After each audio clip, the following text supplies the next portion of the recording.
حسین اور کربلا، حسین اور کربلا۔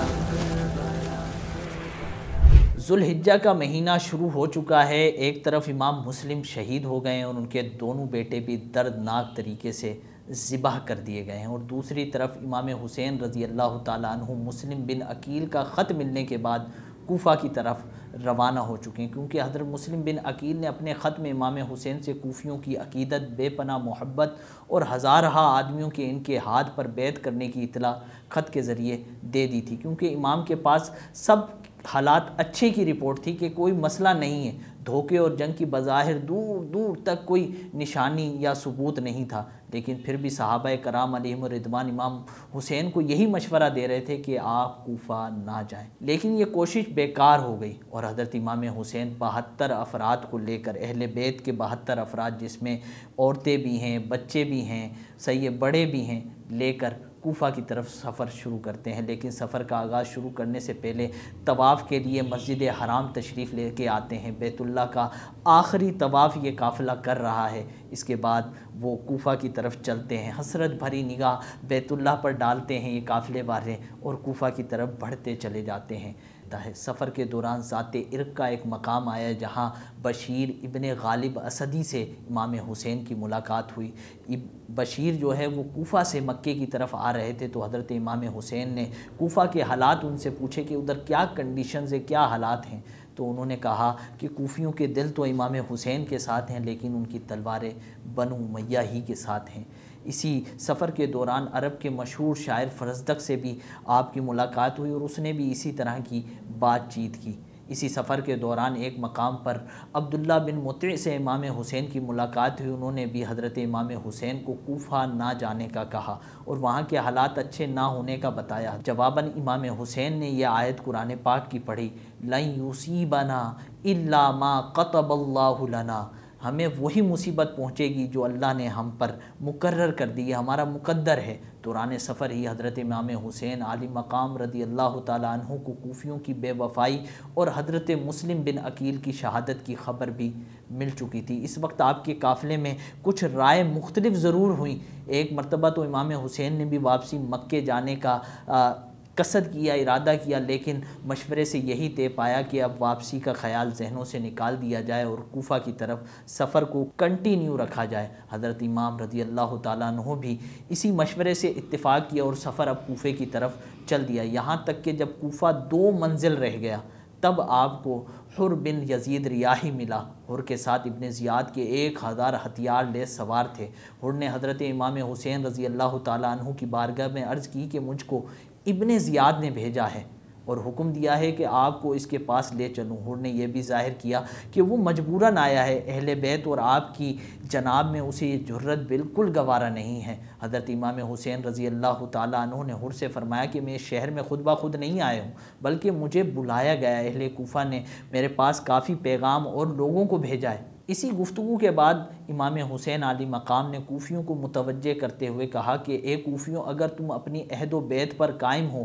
اور تمہیں اپنی زبانوں کا کچھ پاس ہے جو تم نے کہا ہے، اگر اس پر تھوڑا بہت بھی قائم ہو تو میں شہر میں داخل ہو جاتا ہوں، ورنہ یہیں سے واپس چلا جاتا ہوں۔ حر نے قسم کھا کر کہا کہ ہمیں اس بات کا علم نہیں ہے کہ آپ کی طرف خط بھیجے گئے ہیں، قاصد بھیجے گئے ہیں، میں آپ کو نہ تو اب چھوڑ سکتا ہوں کیونکہ عبید اللہ بن زیاد کا یہی حکم ہے، اور نہ ہی میں آپ کو واپس جانے دے سکتا ہوں۔ حر کے دل میں خاندان اہل بیت کی بڑی محبت تھی، وہ عظمت اس کے اوپر آشکار تھی اہل بیت کی۔ اس نے کئی نمازیں امام حسین کے پیچھے کربلا میں ادا کی، لیکن وہ ابن زیاد کے حکم کی وجہ سے مجبور تھا اور اس کو یہ اندیشہ تھا کہ اگر وہ امام حسین کے ساتھ نرمی کرے گا، کوئی رعایت کرے گا، تو عبید اللہ بن زیاد کو ضرور یہ بات معلوم ہو جائے گی، کیونکہ حر اکیلے نہیں ہیں، 1000 سپاہی بھی عبید اللہ بن زیاد کے حضرت حر کے ساتھ ہیں۔ ایسی صورت میں کسی بات کا چھپنا ممکن ہی نہیں تھا۔ اگر ابن زیاد کو یہ معلوم ہو جاتا کہ حر نے نرمی کی ہے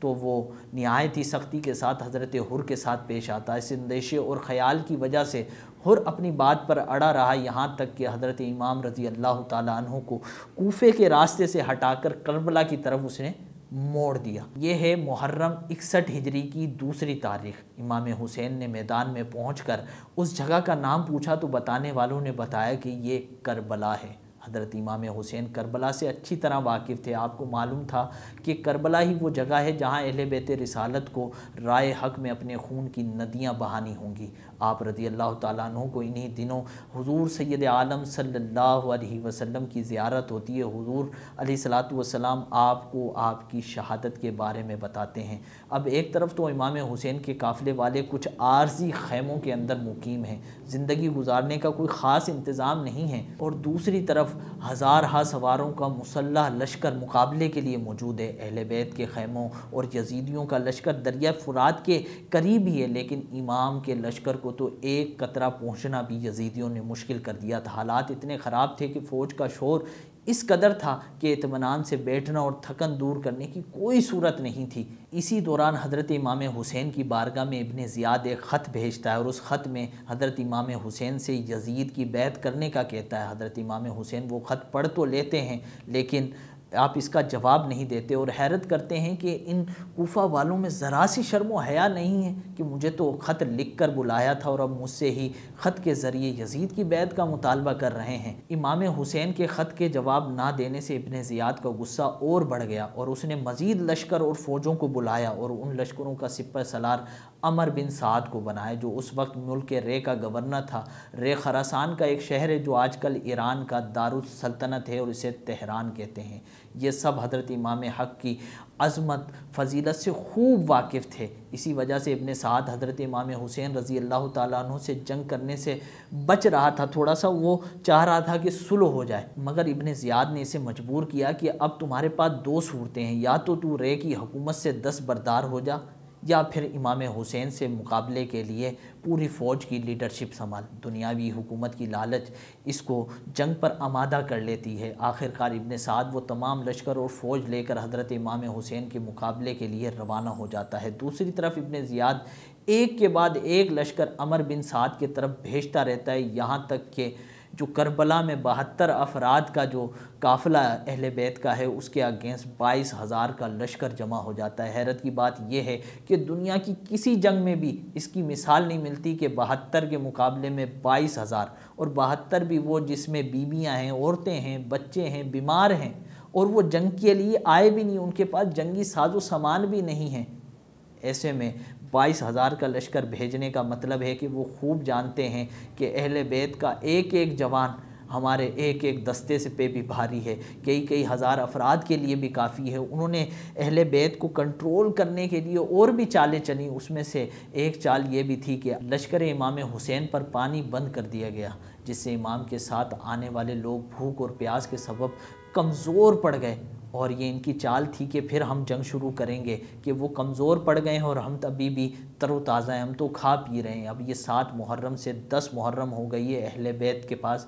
پانی نہیں پہنچا، اور یزیدی یہی بحث امام حسین کے ساتھ کر رہے ہیں کہ آپ بیعت کر لیں یزید کی۔ اگر آپ یزید کی بیعت کرتے ہیں، وہ کہہ رہے ہیں کہ اگر آپ یزید کی بیعت کرتے ہیں تو یہ تمام لشکر آپ کو پروٹوکول دے گا، آپ کا اکرام اور احترام کیا جائے گا، خزانوں کے مول کھول دیے جائیں گے، دنیا کی دولت آپ کے قدموں پر لٹا دی جائے گی۔ مگر امام حسین کا دل تو دنیا کی محبت سے بیزار تھا، وہ کب اس دنیا کی لالچ میں آتے۔ حضرت امام حسین نے دنیا کے آرام پر ٹھوکر مار دی، اور رائے حق میں پہنچنے والی مصیبتوں کو خوش دلی کے ساتھ آپ نے قبول کیا، اور ناجائز بیعت کا خیال اپنے دل میں نہ آنے دیا، اور مسلمانوں کی تباہی اور بربادی کو آپ نے گوارا نہ کیا، اپنا گھر لوٹانا اور اپنا خون بہانا منظور کیا، مگر اسلام کی عزت میں فرق آنا برداشت نہ کیا۔ اب امام حسین کو بھی یہ علم ہو چکا تھا کہ یہ لوگ جنگ ہی چاہتے ہیں، اس لیے آپ نے بھی خیموں کے پاس خندق کھدوائی اور مقابلے کی تیاری فرمائی۔ پھر کیا ہوا کہ پھر علی اکبر جاتے ہیں میدان میں، حضرت حر بھی اب اس قافلے کے